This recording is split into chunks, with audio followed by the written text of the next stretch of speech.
Hey guys, and welcome back to the Unfiltered Gamer Card Game Spotlight. Today's game up on the tabletop is Mega Man Pixel Tactics, or just Pixel Tactics in general, but I've got the Mega Man version here. It's made by Jasco Games with Level 99, and of course sponsored by Capcom, or works with Capcom in some way.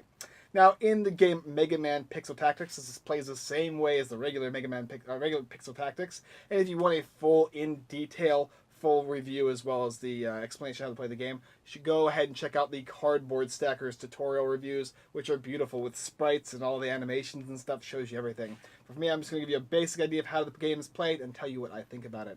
Now, first of all, you're going to get a deck of cards. So I think you get 25 cards as well as 5 leader cards, and you're going to get 2 different decks. In this case, I had 3 different boxes. I had base, Mega Man, and I had Proto Man here. And the idea is I shuffle all the cards up pretty much with the same backs, and we each made our own deck. So these are all the extra cards left over that I didn't need. So even just 1 box is good, and 3 box provides a lot of deck building experience. And there's tons of different ways to build decks, but the first one is obviously just making that standard set of 25 or 30 cards. They differ depending on the game you play. But the idea of the game is everybody's going to get 5 cards after you make your deck and shuffle it.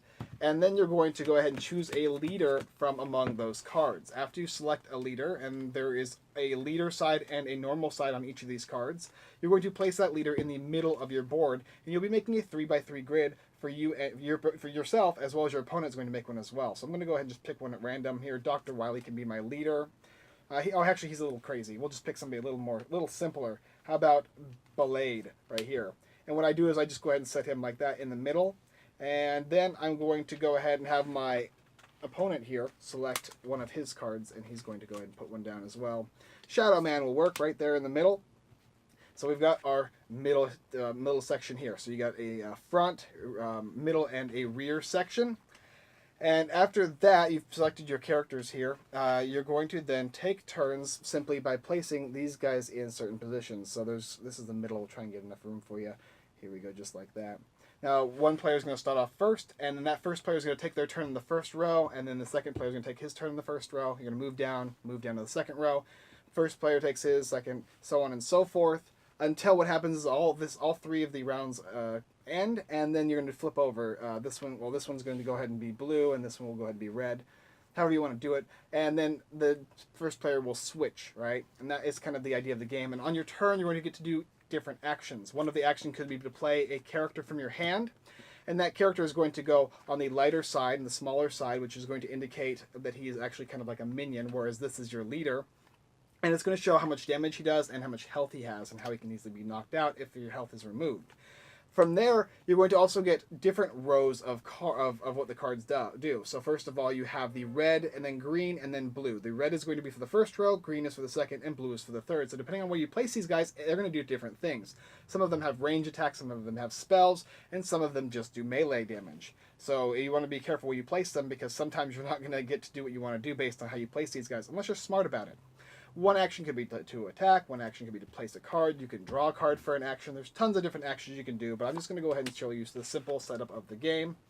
He'll draw a card, and then he's going to play a card, just like that. And the game's going to continue. After that, we'd move on to the next row, and he would get to go ahead, he's going to draw a card, and then he'll play a card. He's going to play Heat Man, and then I think that's it for him, and so on and so forth, until the entire board starts getting filled up. People are drawing cards and attacking until you have this like 3x3 grid. So I'll just show you what it's going to end up looking like. Most likely throughout the games, you'll get a big 3x3 grid here. And you can obviously keep drawing cards and such, but just so you get a good idea of what a full Pixel Tactics game can look like, I'm going to go ahead and do this for you. And as you can go ahead and see, you might miss that, that's okay. You can see the 3x3 grid here, just like this. Perfect. Now all these guys are out, right? So you're going to be doing attacks, you're going to be doing range stuff, and a range character can shoot across, provided that somebody doesn't try and intercept that. So this guy here has an intercept, which means if this guy was range, or this guy was range, this guy's range right here actually, he could not go past this guy. He'd have to shoot this one because he intercepts attacks. In the game, you're basically just trying to kill the leader, and the leader is represented by the middle character. It's the one you picked at the beginning of the game. And if he dies or she dies, the game is over. And it's simple just by doing these nuts and bolts. So those are the things that do the damage. And your leader has abilities too that you could use as an action. For this guy, his action is, let's see what he does. Clear a corpse to apply 3 damage to any hero, and discard a card to apply 3 damage to any hero. And what's interesting too about this game too is when the character dies, they get flipped over just like that. And you have to actually remove them from the board and place a new one down. So it costs you an action when you lose these characters here, which are basically corpses. However, with this guy, his action will let you clear a corpse and apply 3 damage to any hero. That's really good. So he actually does some damage by choosing to use this action.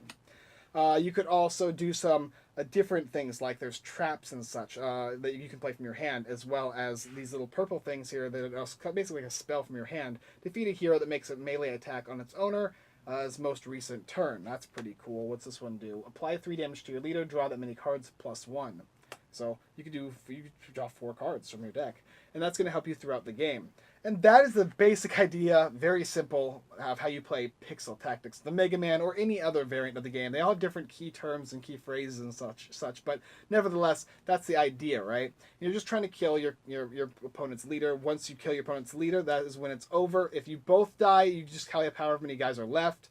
If you manage to kill your opponent's leader, and your leader's fine, you win the round. And you start the game all over again, except for your opponent takes your leader as a trophy, and you're trying to get 3 out of 5 trophies. That's the general way of how to play. So this game is amazing. I mean, there's so much deck building and stuff you can do like that, and it's very, very simple, very, very quick. You can play this over and over again. You can play just one game. You can play, whatever. And it's so easy to grasp how all these work. And I think the most fun about this game is actually the deck building experience overall. Just trying to make a themed deck, or you are just mashing a bunch of different types. There's so many different things on all these cards, and everybody is a leader. Everybody gets to do. You could put anybody in the middle here, and you're always going to get a different leader because you always have to draw those top 5 cards and hope for the best.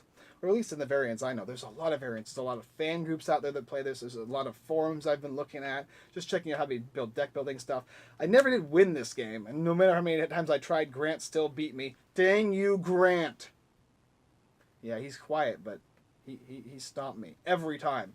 Nevertheless, I love Mega Man, so this IP is an instant win for me on most games. It would take a very, very terrible Mega Man game to make me dislike a Mega Man game. But this one does Mega Man a lot of justice and works very well. And what I really like about this too is the Mega Man bosses, right, from the stages as well as the middle one there. It feels like a Mega Man stage when I'm playing it, which is so cool. And Mega Man Maker's awesome too. That just came out. You should check that out if you like Mega Man a lot. I love Mega Man. I got a tattoo of Mega Man. That's how much I like Mega Man, alright? And this thing is so much fun. It's going to get me into Pixel Tactics. I'm going to be checking out more Pixel Tactics games as they come out now just because of how fun this one was. So I would definitely recommend Mega Man Pixel Tactics if you like games that are turn-based fighting strategy style games with really cool IPs, really, really very different things you can do. Just an excellent game overall. Well done, Jasco. Level 99. Capcom, you guys are all amazing, and I'm very happy to say I love this game.